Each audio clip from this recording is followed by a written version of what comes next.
Hello बच्चों, चलिए देखते हैं। प्रश्न है, वाहनों के धुएं में उपस्थित सबसे खतरनाक धातु प्रदूषक होता है।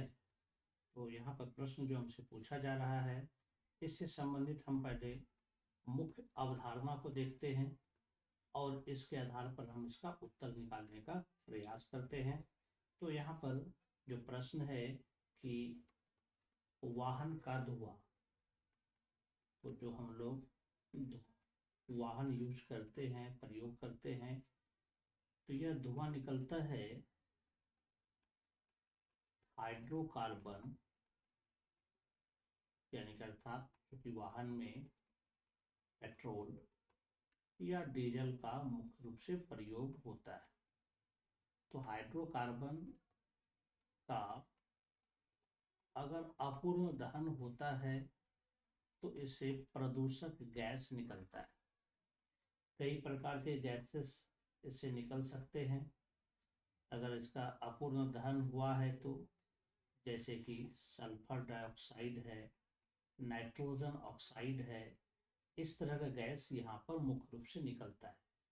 लेकिन अगर हम पेट्रोल जो है, सीसा वाला पेट्रोल प्रयोग करते हैं,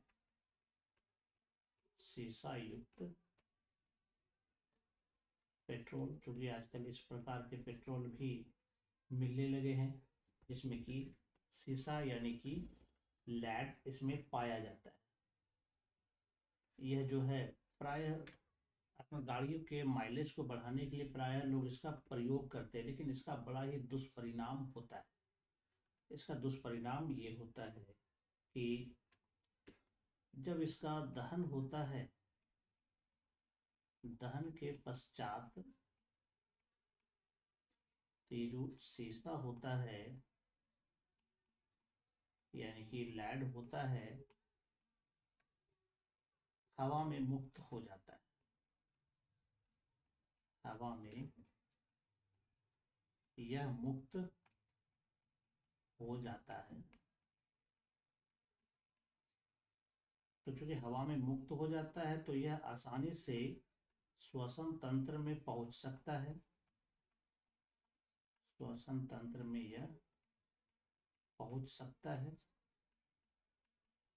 क्योंकि यह एक धातु है, तो यह श्वसन तंत्र में जाके श्वसन तंत्र को खराब कर सकता है और कैंसर जैसा रोग यह उत्पन्न कर सकता है। इसके अलावा यह अरक्तता की भी बीमारी उत्पन्न कर सकता है, वृक्क से संबंधित बीमारी को उत्पन्न कर सकता है और भी कई प्रकार के रोग इसमें उत्पन्न हो सकते हैं। तो यहाँ पर जो प्रश्न पूछा गया था कि वाहन का धुआं में सबसे खतरनाक धातु प्रदूषक कौन होता है, तो वो मुख्य रूप से जो है वो सीसा होता है।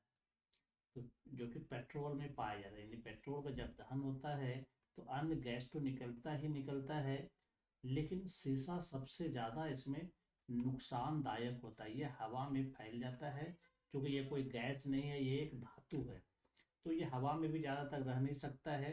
यह श्वसन तंत्र में सांस के द्वारा जा सकता है और यह कई प्रकार के भयानक रोग को उत्पन्न कर सकता है।